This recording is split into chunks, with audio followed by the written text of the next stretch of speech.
Hello, everyone. Welcome to the joint curriculum organized by Large-Scale TTA and Student Chapter of USACM. I'm Shelly Zhang. I'm the chair of the Large-Scale TTA. Welcome, everyone, for attending this webinar.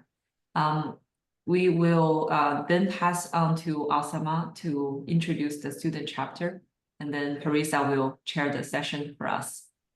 Thank you for the introduction. So we are the USACM student chapter, and we are doing this joint seminar with the Large-Scale TTA. And we are primarily located online. We do have some local chapters at Berkeley and University of Pittsburgh. So if you would like to join us, feel free to do that.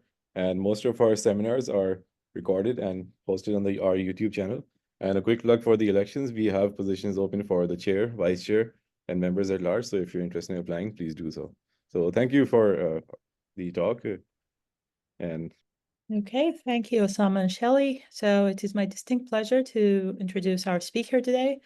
Luwen Huang is a product manager and AI specialist with over 12 years of experience in product development and user experience design.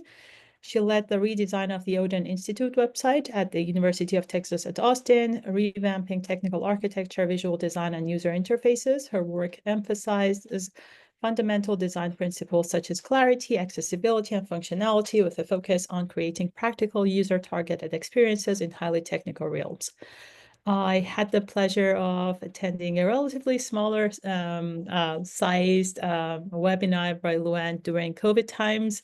I learned a lot from her presentation, and I'm happy that she accepted to just give this presentation to both junior researcher, also student section. And I don't want to take much of her time. So with that, Luwen, the virtual floor is yours. Thank you, Parisa. Okay, great. All right, well, thanks everyone. It's my pleasure to speak today. Today I'll be talking about the fundamental principles of design for academics. Parisa mentioned that she first heard the talk during COVID times. And actually, the first time that I gave this talk, it was around 2016.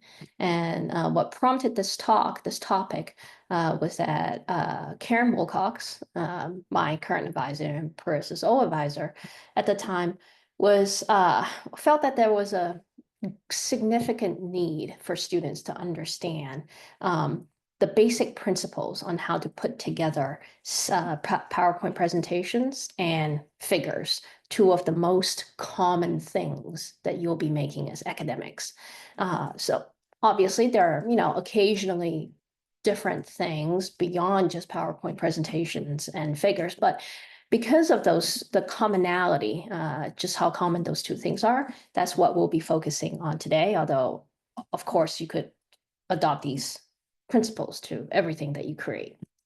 And so I want to thank Karen for her feedback over the years from 2016 till now. I've been giving this presentation, if not once a year, then at least once or twice every 2 years. So thank you for her helping to refine this presentation.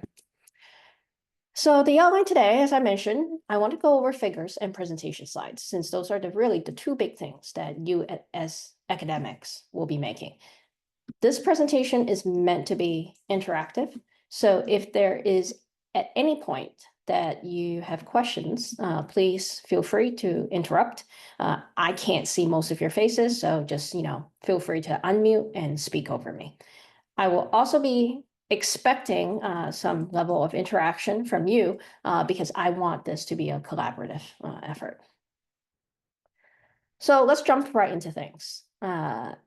Everyone has heard of the notion ugly charts. So just a quick, raise of hands or virtual raise of hands. Does anybody think that this chart here is, beautiful or good looking by any means? And don't be shy. Please speak up if you do.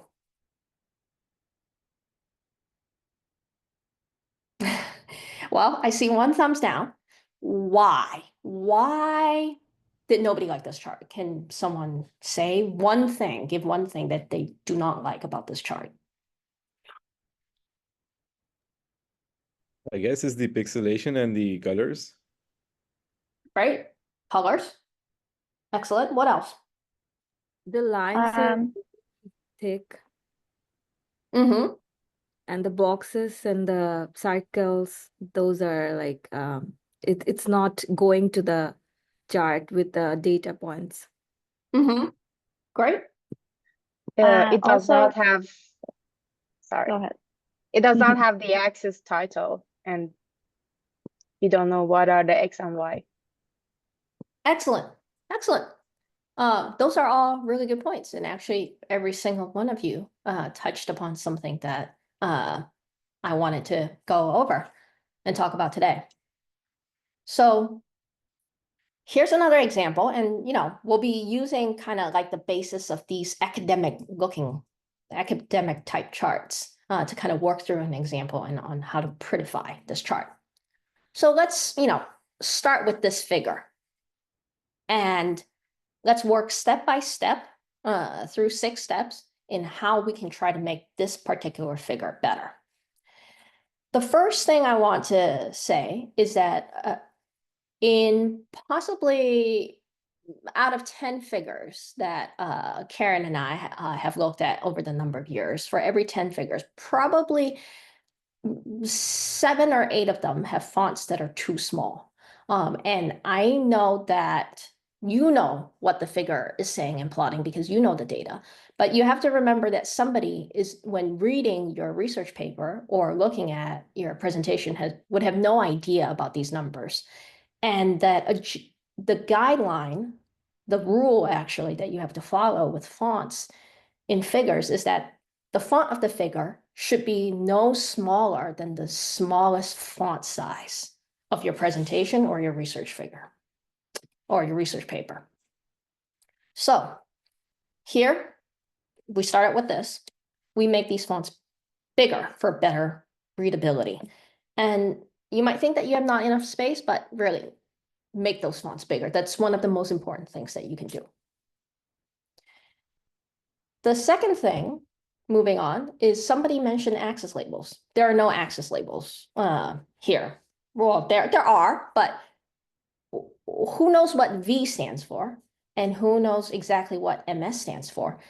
If you created this figure, you probably have an idea. But again, put yourself in the position of somebody who doesn't know your research and think, at a single glance, if they had 2 seconds to review your paper or your presentation, would they understand what V and MS stands for? So for axis labels, always spell them out. And this goes for legend too. So here we have A, B, C, D, right? Nobody knows what they stand for. V and MS, nobody knows what those are. Here we have, we have sensor output actually spelled out in units, parenthesized. And on the X axis, we have time in operation, again, units, parenthesized. We have, instead of A, B, C, D, we have the actual names of the data also spelled out. Big difference already. But we can do something better than having a legend. And this might be a new concept. Has anybody heard of the concept of minimizing the distance between data labels and the data? Raise your hand or speak up if you've heard this concept. I know Parisa has because she's heard this talk before, but okay. So in data visualization, we have a concept that talks about cognitive load. Now, with a relatively simple chart like this, with 4 data lines, it's not a big deal to have, 4 items in a legend and then to have these distinct colors. But usually what happens is your chart is going to be much more complex than just having 4 lines. That's, very visually distinct. And so it's always a good idea to think to yourself and think, instead of defaulting to a legend, how can I manually position the data labels as close to the actual data as possible to make it easier for the reader to just look at it and understand, oh, that's exactly what those things are, instead of having to have their eyes go between the legend and the actual data. Does that make sense?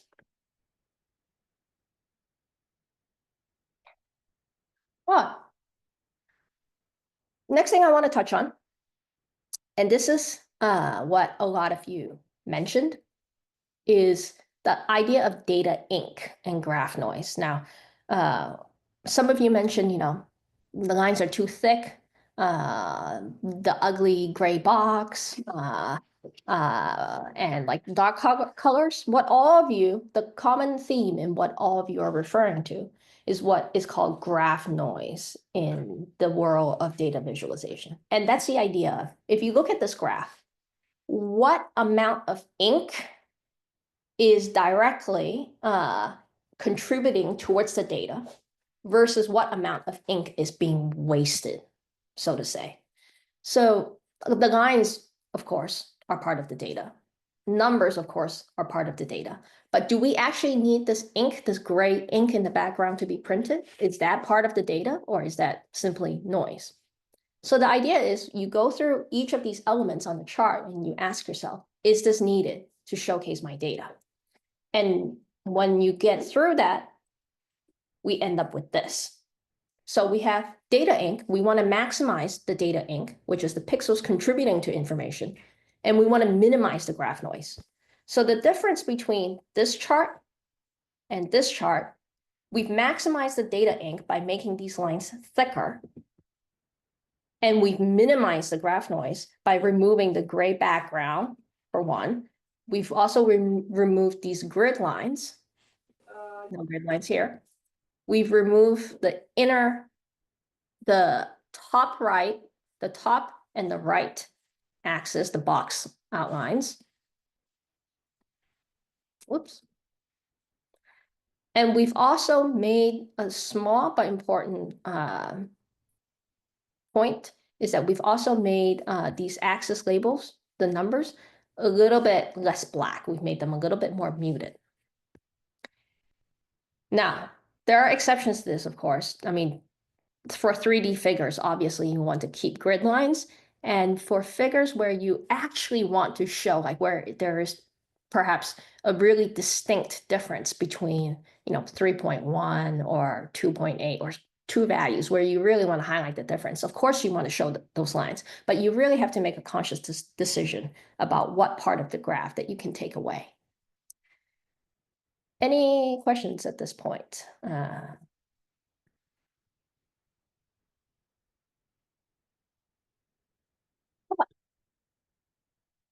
What's the next thing we can do?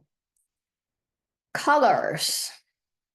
Somebody mentioned colors earlier. What about these colors do you not like? I guess the green is very difficult to see, especially read. Mm-hmm. Excellent. Anybody else has a problem with these colors or think, something that they don't like about these colors? I don't know how they would work with like if people have like color blindness issues like that are trying to interpret this very quickly. I don't know if they're maybe the best color choices for people with like a color blindness disability. Yeah, absolutely. Yeah, awesome. So you basically, both of you touched upon two very important things about colors. One is color blindness, which I'll talk a little bit about later. And the second is like difficulty to read. And that really goes to, arises from this notion of saturation in colors. In color theory, and I won't get too much into color theory of this, but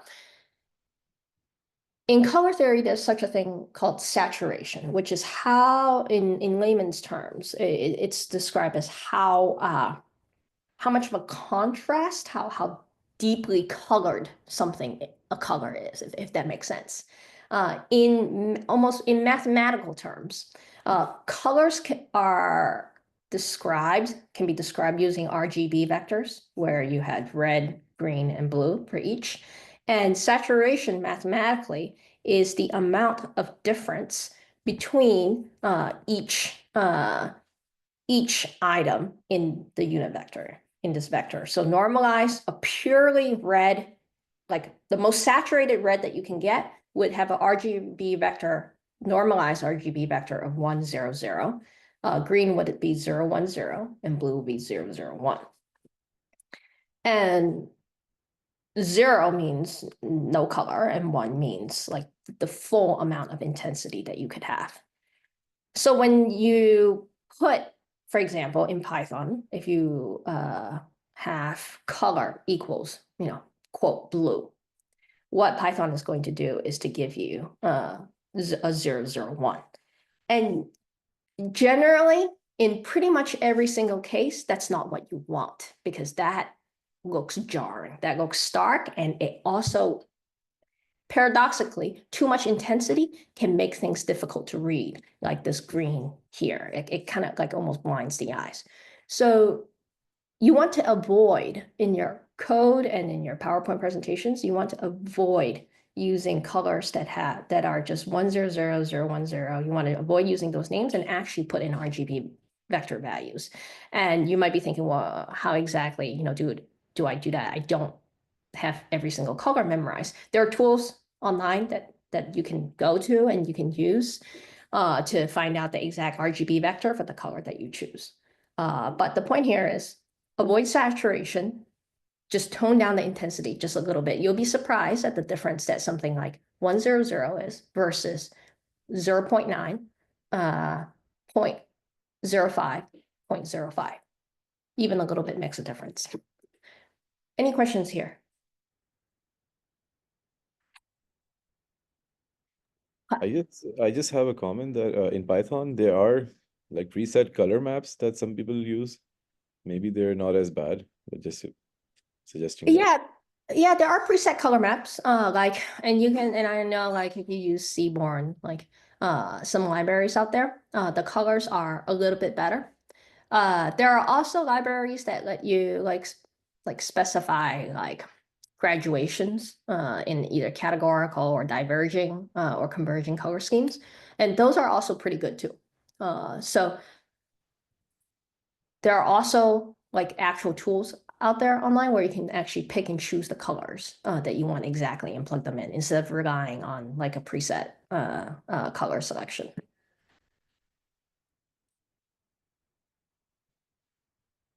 Okay. So to give an example, right? What I said earlier, this is a pure red, a fully saturated red, 100. And you can see that the red down here, which is a much nicer red. And this has, I put in the full, the full values here, just so you can see how a little bit of a difference in these numerical values make a large visual difference. It's subtle, but it's very perceptible.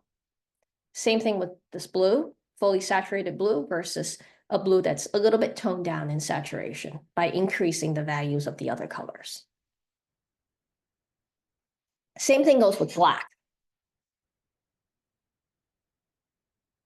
Can you guys see the difference between this sentence, avoid extreme black, and the sentence after that? This is a much nicer black. This sentence is a 000, whereas the one below that is more like I think this was a 0.05, 0.05, and 0.05. So just a hint of difference in making it a little bit more gray will make a huge impact in your presentation. The same thing goes for white too, by the way, and this white background. This white background is not a pure white. Instead, it's the tiniest bit off from pure white. Okay. Another thing I wanted to mention about colors, because really color is one of the most important things in determining whether your figure looks, quote, nice or not, is that you always want to make sure to design for grayscale. One reason is what was mentioned before, in that you have colorblind people who could view all of these colors as gray, depending on their type of color blindness. But another reason is that sometimes your papers are printed in black and white, and you really want to, if possible, you really want to make your papers and your figures and your presentations black and white printing friendly. So here we have the saturation all turned down. So this is our original graph here with fully saturated colors. And on the right is a much improved figure with toned down saturation. If we look at this in grayscale, so our improved figure, in grayscale here, they're similar, right? I mean, it's hard to tell them apart. Again, here we have 4 lines, so it's, you know, it's pretty obvious. But what happens when you have lots of data points and where it's not really that easy to differentiate? One thing you can do is to play around with the saturation and play around with the line type. I'm sure a lot of you know this, but it's you know, it's good to have a reminder. You could make different line widths, different line styles. You can also have different saturation. So for example, in this line up at the top, the saturation is much lower than the second line here. And you can see the difference even in black and white. So a few examples in a while of the before and afters that we've done. The left here is an actual example from a paper and pulled that to improve to have this. Now, less graph noise, more of the actual data, thicker lines, and the data labels next to the lines. Another example here, where we have a box, legend, and these data items. Again, we make the axis a little bit thicker. We place the data labels next to the data lines, make the data lines a little bit thicker, and actually, you know, slightly increase the font sizes. Okay, so in summary, how do we fix ugly charts? Make the fonts bigger. Axis labels, always spell them out. Data labels, think about how you can place them as close to the data as possible. Then go through each and every single element in your chart. Think about how to optimize data ink and minimize graph noise, and play around with the saturation to compensate for possible color blindness and black and white printing. Any questions about charts at this point before I move on to presentation slides specifically?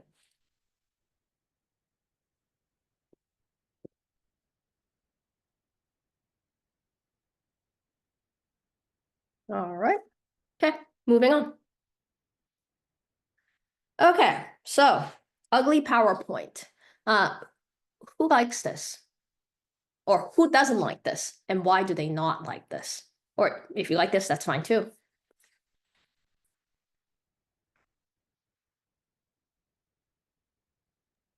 The background and the text are not it's not visible enough, and the images and also the graphs are very small, and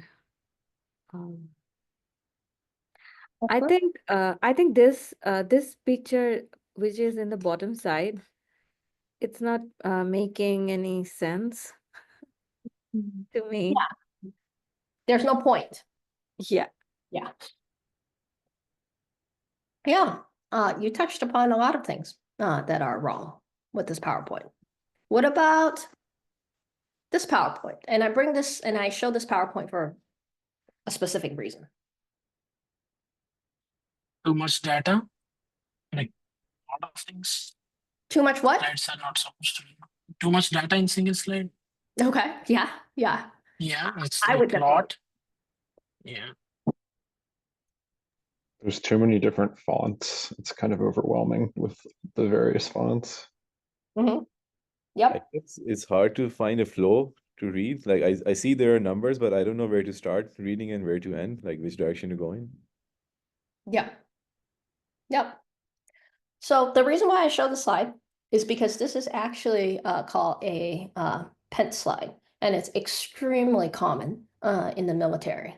And for, I don't know if you'll ever be working with military audiences as part of your funding sources or funding projects, but I'm trying to say is that sometimes you will be required to mix slides in a format that's, not really design friendly.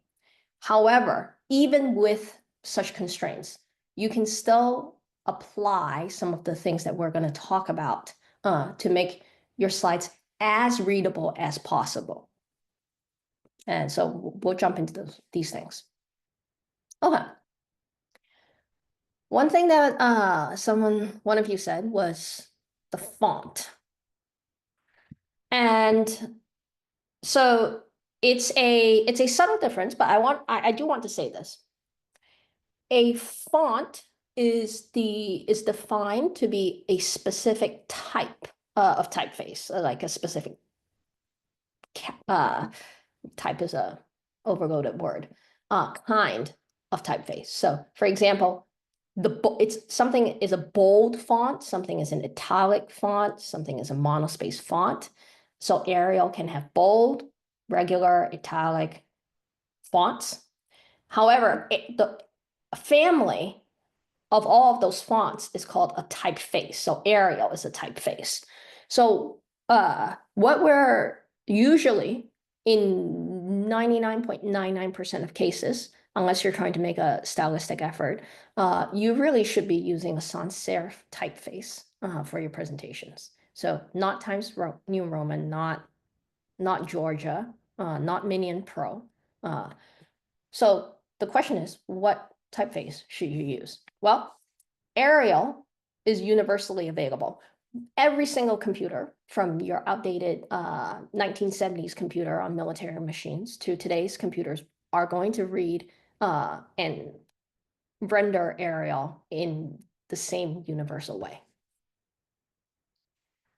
Calibri, I know, is the default typeface of choice, but I would recommend against using it because it gives off a soft and casual look, which is probably not something that you want to do unless you're talking to a very distinct audience. It makes you look unprofessional. Serif fonts, one of you mentioned, hard to read because you're already going to be, some of the time, you're going to be presenting in person. And people sitting in the back rows are going to have a hard time reading those serifs that blend into each other. So try to avoid serifs. And then, so some of you may ask, well, what about custom fonts? There are a whole bunch of custom fonts that look better than Arial. That's absolutely true. But then you have to embed them into your PowerPoint, and that can be tricky. And sometimes embeddings don't really render correctly if you have to transfer one PowerPoint presentation to another computer. Make sense? Cool. All right. What else can we do with typography in slides?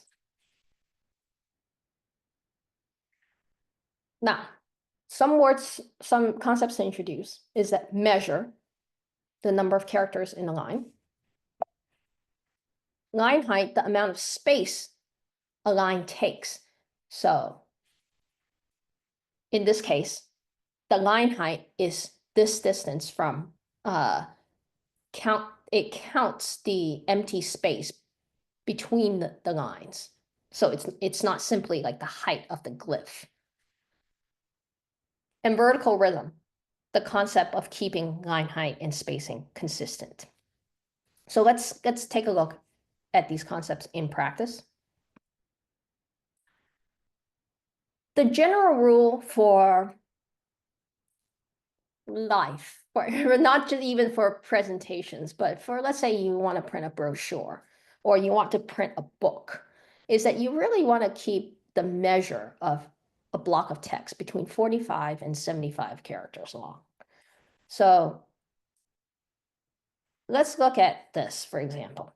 If I wanted to have a quote here and I want to talk about Laplace transforms and LTI systems, this measure it's much too large. It's too tiring for the reader to read. I mean, the higher the measure, the the more effort it takes for the reader's eyes to go from the start of the line to the end of the line. It's more than 75 characters, and it feels like you're reading a line that never stops. So the higher the measure, the more slowly someone will read your text. Now, however, the shorter the measure, the more quickly it's read. And so it's easier for someone to kind of get lost and like feel choppy. So you want to keep the measure between 45 and 75, something like this, where if we just make this, we made this text block a little bit narrower so that the line itself is shorter. And that makes it much easier to read on the screen. Okay. All right, so that's measure for you. We had also mentioned line height. Okay. So the next thing you want to think about after you adjust measure is you want to adjust the line height. Now, right here on the left, we have a font that's set at 24 with a line height of 1, which is a little bit too tight for my liking. I mean, obviously, you know, it's not like a hard and fast rule, and you're just going to have to play around with it a little bit. I would say, unless you're trying to go for artistic effect, don't go below a line height of 1. However, on the right here, this font is set at 24 point with a line height of 1.5. This is too big. This is too much for my liking, for this width. So generally, for most cases, I would say play around with a line height of between 1.1 to 1.4, depending on your measure. The shorter the measure, the less line height you'll need, and conversely. Does that make sense, the relationship between line height and text measure? Okay. Vertical rhythm. So what is vertical rhythm? So you probably never looked at a page and thought, wow, what good rhythm this page has. But it's there. It is there. Every designer thinks of it. And when it's not there, there's something off about it and you feel like the page looks unprofessional, even though you probably can't pinpoint the reason why. So vertical rhythm is the rhythm and the consistency between lines and between not just the white spaces between text, but also the spaces between text and pictures. So in this case, the space between here and here, this white space here, is 20 points, for example. It's the space between here and here is also 20 points. I'm not like randomly choosing, oh, let me have, 15 points here, and let me have, 14 points here. It's the same space, but here, here, here. Now, the space between here and here is the same. And usually you want to decide on the spacing that's a factor of the space. So I do believe in this case, I decided that it would be 1/3 of the space. And you want to make that consistent through the rest of the page. You don't want to have a bullet that has, a 3-point spacing after one item, and then in the next bullet have a 4-point spacing, or like a 5-point spacing. And then, and that's easy enough to do in PowerPoint. Just go through and just make everything the same spacing. Same thing with pictures too. If you have a graphic here, instead of these bullet points, you don't want to position your graphic like right underneath this line. Ideally, you would have the same spacing between that graphic, between the top of that graphic and the bottom of that line. Makes sense on keeping like consistent rhythm? All right. Okay. One thing that really stands out is the idea of orphans. How many people have heard of this term, orphans?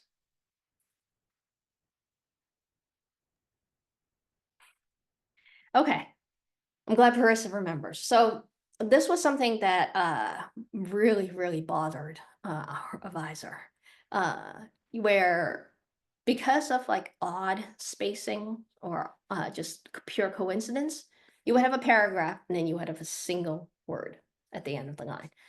It doesn't make for a great look. Usually in professional prints, graphic designers and editors try to minimize these orphans. There are a lot of things that you can do to minimize them. You could make the paragraph just a little bit wider. You could, use a synonym, play around with the wording. Lots of things that you can do there, but try to pay attention to those and minimize these orphans. Okay. I want to talk a little bit about color schemes and how the environment that you'll be presenting in dictates your choice of color schemes. So as you can see here, what we have here is your typical dark on a white background. That's like the usual, right? And that's what you should use when you have a room that has natural light, your typical classroom, or a projector that's not so great. Use the dark on light scheme. So it's natural. Everybody knows it. It's not going to turn any heads. However, if you're expecting to present in a room with professional stage lighting, or that's dark, and if you really want to make a strong claim and grab the audience's attention with some statement or some image, use a light on dark scheme. And these schemes work best sprinkled in. You generally don't want a presentation that's all light on dark slides. So these make the most impact when you kind of sprinkle them in mostly white slides.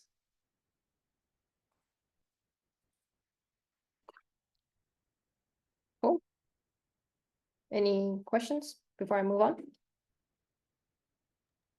I guess I have. have- Please go ahead.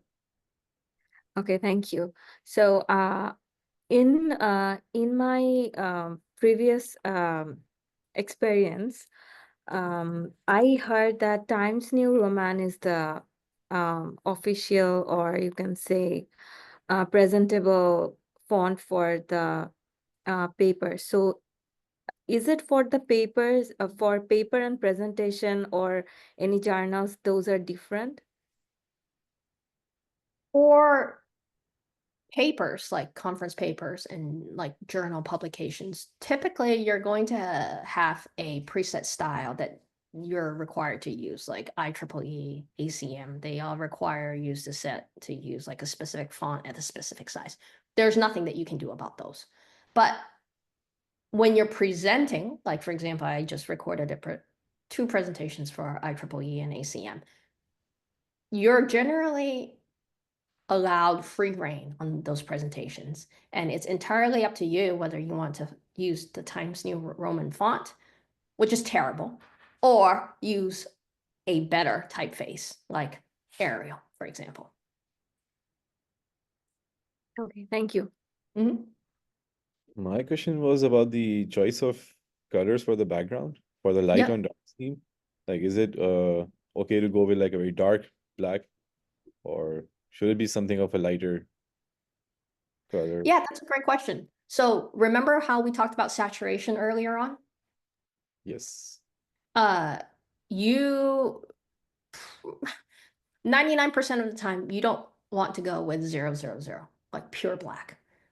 It would 99% of the time you would do better with like something that's just a little bit off, like 0.1, 0.1, 0.1. Okay. If you go too light, however, it can make your slide look like crappy and cheap. Remember the original slide that we looked at where I asked if anybody likes this and why don't people like it? It's got that kind of in-between gray color where it's not really light and it's not really dark. And so you end up with a contrast problem as to, well, white text doesn't make enough of a contrast and dark text also doesn't make enough of a contrast. Yep. Thanks. Yep. Cool. All right. Okay. I want to talk about a little bit about slide layout. Granted, this was a little bit more relevant in 2016 when we first presented this. Now, most slides have the new aspect ratio, although you might still encounter the old slides. So in the new slide screen aspect ratio for PowerPoint now is a default 16:9. The old aspect ratios is a 4:3. Just wanted you guys to be aware of these different aspect ratios in case you're ever confronted with an aspect ratio that seems, oh, this is odd. I've never seen this before. You do have the option to change it. So sometimes, though, even though we're using the new widescreen for aspect ratio, we still default to our old habits of putting the header at the top of a widescreen slide, which sometimes it can work well. But here in this case, if we take a look at this, right? I have this very interesting graphic whose font, if I made bigger, won't really fit. I really want to make it bigger, but I can't because the header is like blocking the space because the graphic is taller than it is white. So what do we do?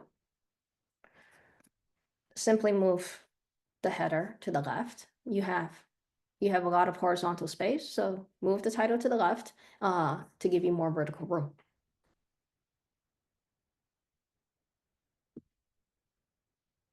All right. Okay, lastly, I want to talk about the idea of progressive disclosure in animations. So what is progressive disclosure? Remember that pen slide that I showed you guys earlier that I said was common in the military? And you all were like, this is way too much. I don't know where to begin. This is like too much information. Where do I start?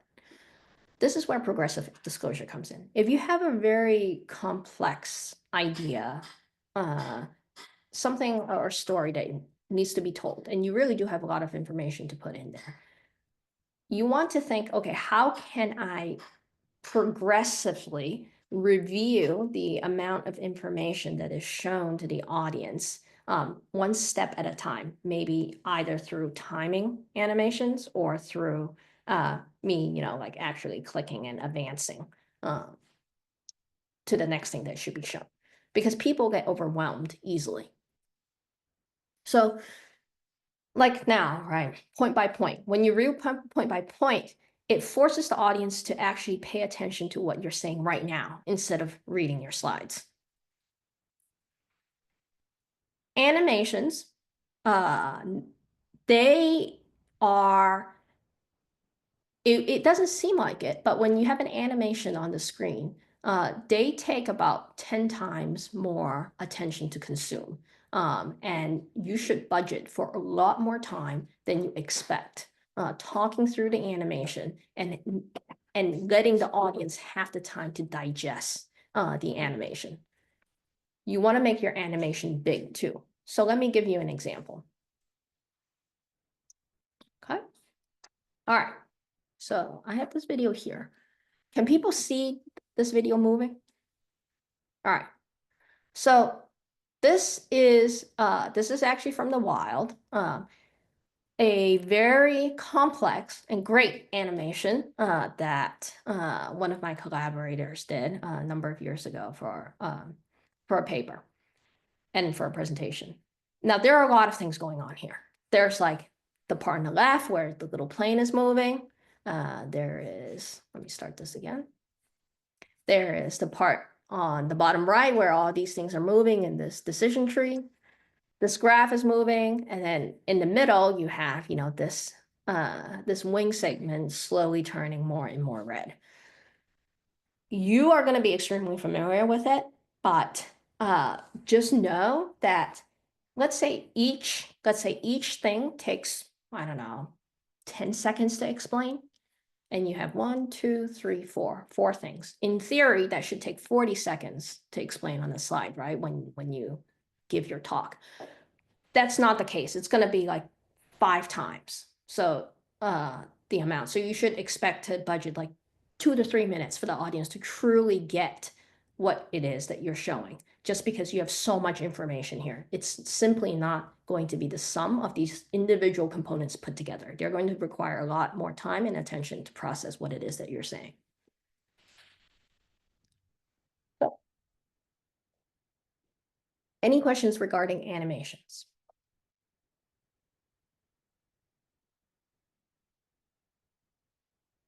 All right. So that pretty much concludes this talk. I know that there's a lot of information. Probably some of you have heard some pieces of it before, but hopefully this is helpful for you just in terms of piecing everything together and just having guidelines on what is okay, what is not okay, and things to think about. I will take questions and I can move back to, whichever slide people want. Thank you, Luwen. That was a very informative presentation. If anyone has any questions, just please just unmute yourself and ask your questions.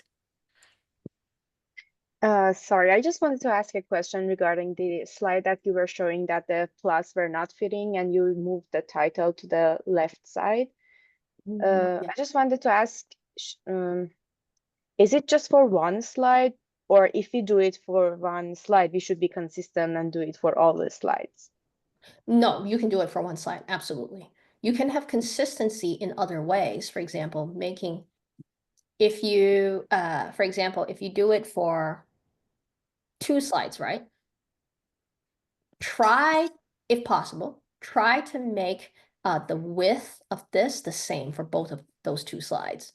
Don't have like mishmashed widths, because that makes your presentation go kind of sloppy and unprofessional. But yeah, that's a good question. You don't have to do this for every single slide.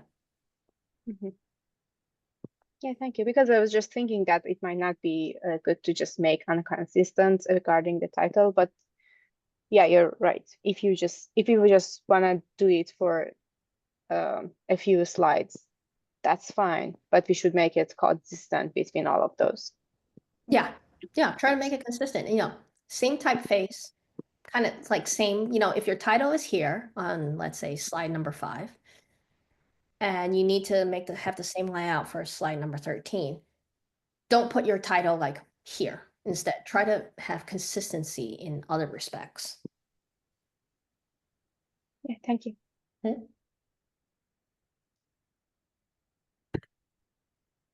Other questions? I have a question. Oh, Go sorry. ahead. I have a question about the amount of text in a slide. Like, how much text is too much text, considering we may have like a graph or something? Yeah, that is an interesting question. And a lot of it will come down to personal preference. I'll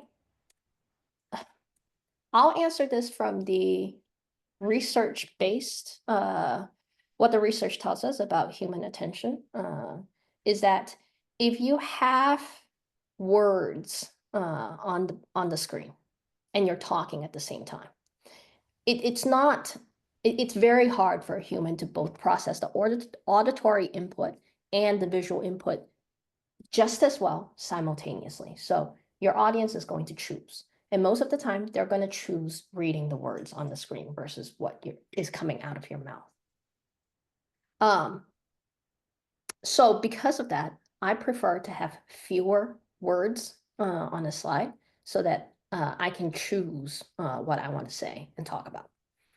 Now, the flip side of that is, of course, the more words that you have on the screen, the easier it is for you to just give your presentation, right? Because you can just read your presentation. You don't have to like memorize a lot of it. And a lot of it also depends on what format and what kind of talk it is. If you've ever looked at TED Talks, you would realize that there are like all pictures. There's hardly any words unless it's like one catchphrase. And in the more technical talk, you probably want to have like important things that you want to show, like, because we're assuming this of this model, therefore, the uncertainty is quantified by this. you actually want to show those things. So it's very dependent, context dependent, but I personally like to err on fewer words.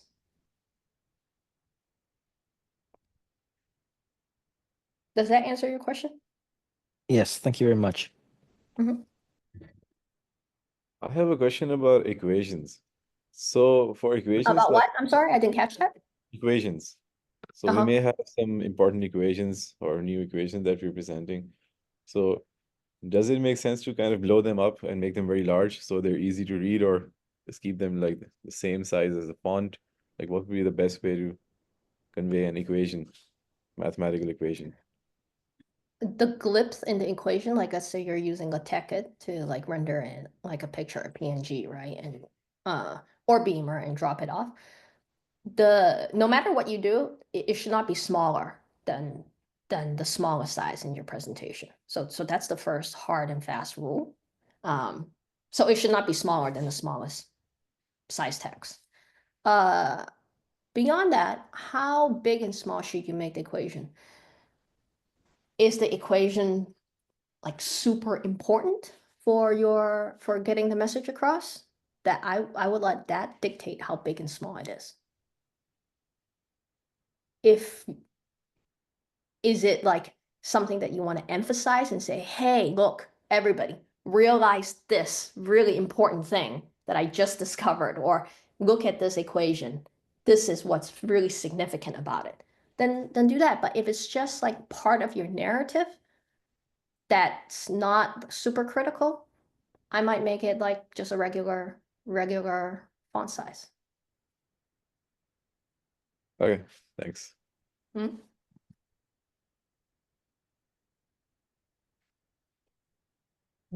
If no one else has a question, I have a question about the slide before last.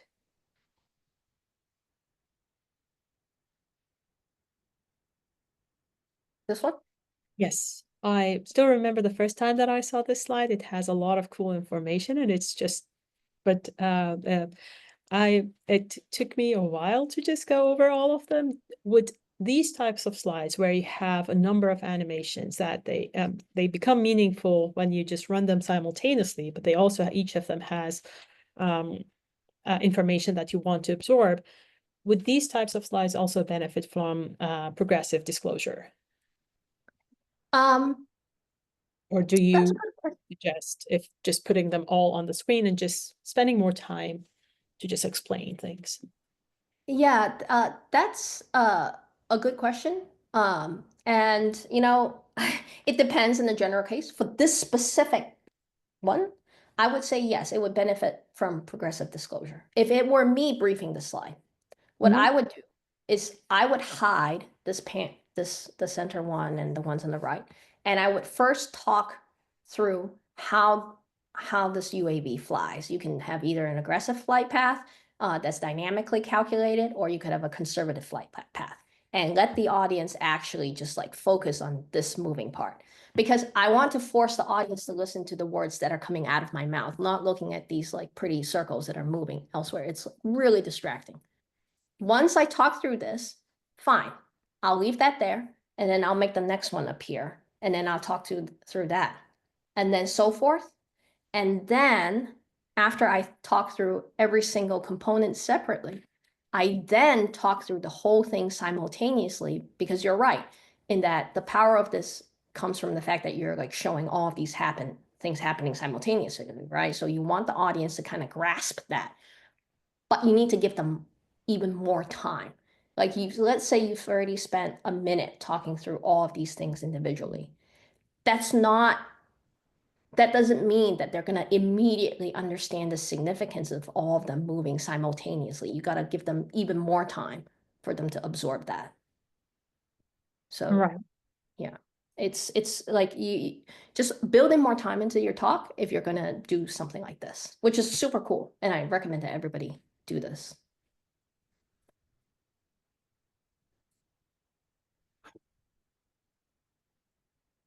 Any other questions from the audience?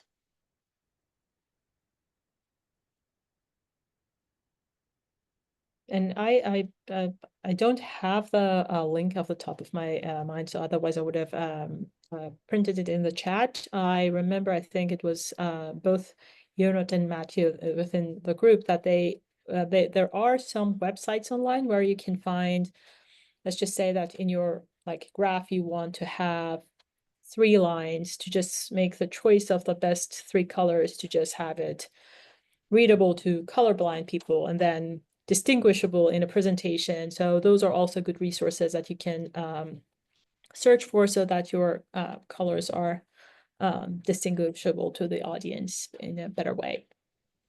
Yeah, they're named like red, green colorblind palettes, or blue, yellow, blue colorblind palettes, and so forth. Okay, if there are no other questions, I think I will conclude the session, and I want to thank Luwen again for the nice presentation. It was, I think, very informative, and hopefully you all make better presentations in the future. My pleasure. Thank you, Parisa.